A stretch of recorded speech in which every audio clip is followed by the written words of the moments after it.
Negative, positive, the cause. నెగిటివ్గా మాట్లాడటానికి కానీ పాజిటివ్గా మాట్లాడటానికి కానీ కారణం ఏంటి? వెయిట్ ఎ మినిట్ ప్రోగ్రామ్ వీక్షించడానికి ఆన్లైన్కి వచ్చినటువంటి మీకు శుభములు కలుగును గాక. ప్రియమైనటువంటి వారులారా, చాలాసార్లు మన అనుభవాలను బట్టి, మన పెంపకాన్ని బట్టి, మనము జీవితంలో ఎదుగుదలలో మనము ఎదుర్కొన్నటువంటి పరిస్థితులను బట్టి, పెరిగిన వాతావరణం బట్టి, స్కూలు, పెంచిన విధానం బట్టి, ఇవన్నీ మన మీద ప్రభావం చూపిస్తాయి. పరిస్థితులు ప్రత్యేకంగా చూపిస్తాయి. మనం పెరిగిన వాతావరణంలో కానీ ఏదైనా సరే జీవితంలో మనము ఎన్నో పరిస్థితులు ఎదుర్కొంటాం. వస్తానన్నవారు రారు, ఇస్తానన్నవారు ఎవరు.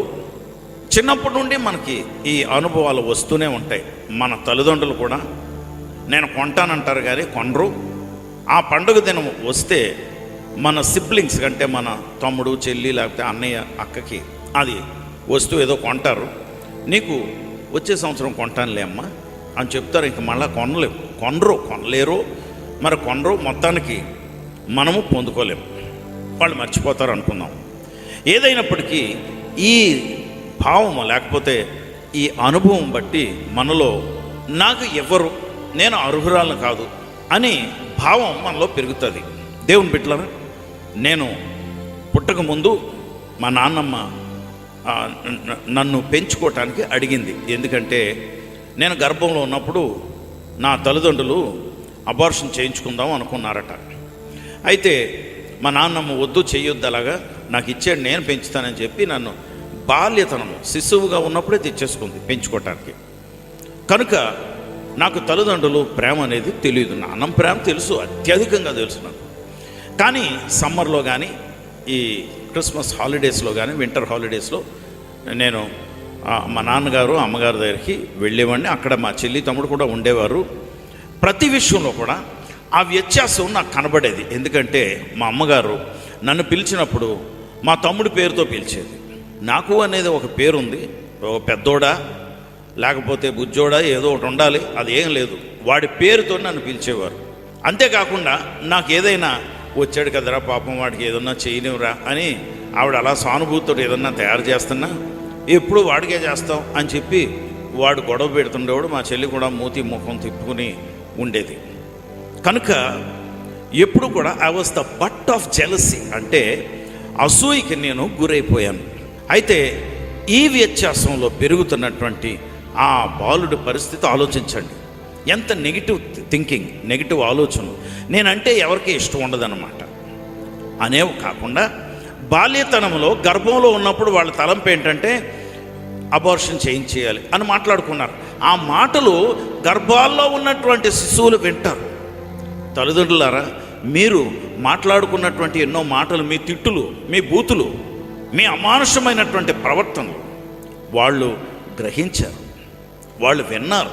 కనుక వారి మీద ఎంత ప్రభావం ఉంటుందో ఆలోచించండి. అందుకే నేను ఎక్కడికి వెళ్ళినా రిజెక్ట్.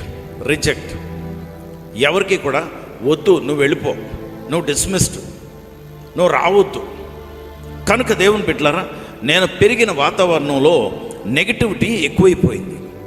ఈ నెగిటివిటీని బట్టి నా పేరు ప్రఖ్యాతులు, ఈ బ్యాంకులో నేను ఉద్యోగం చేస్తున్నప్పుడు నేను ఎదుర్కొన్నటువంటి పరిస్థితులను బట్టి నెగిటివిటీ ఎక్కువైంది.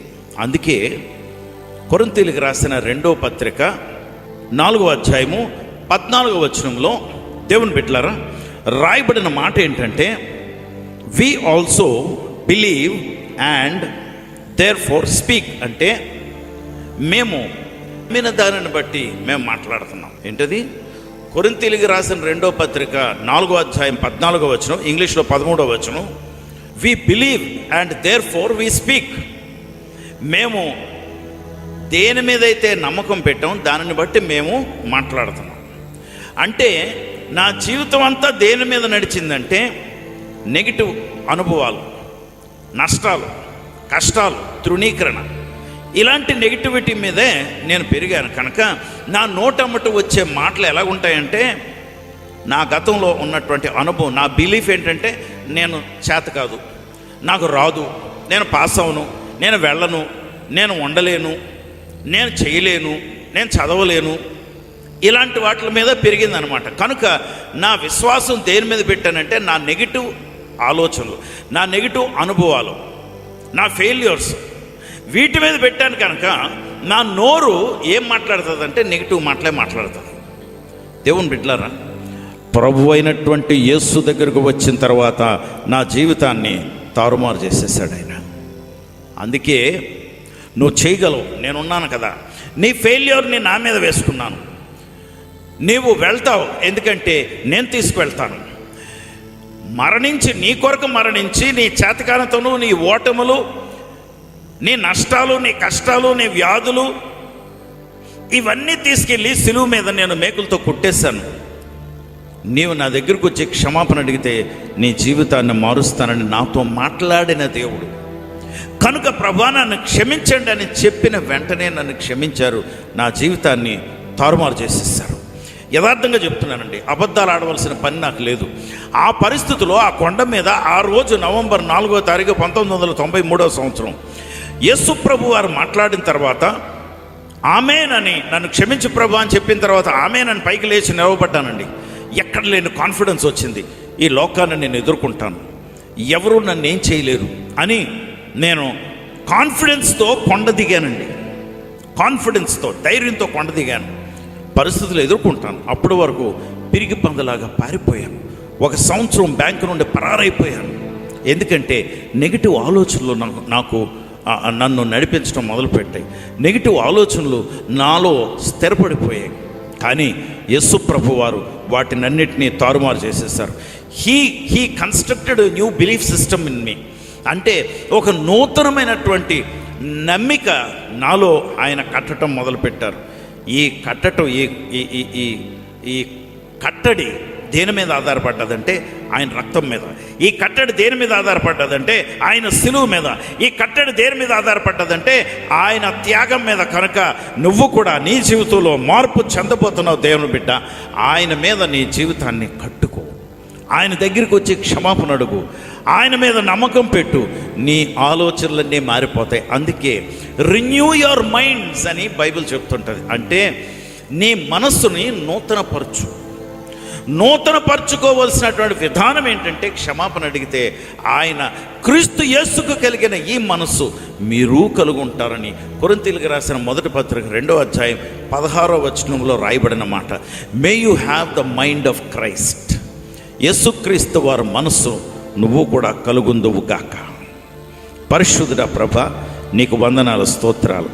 ఈ ఉదయం నాయన నీ బిడ్డలతో నువ్వు ముచ్చటించి వారి మనసులను మార్చమని ప్రార్థన చేస్తున్నాను.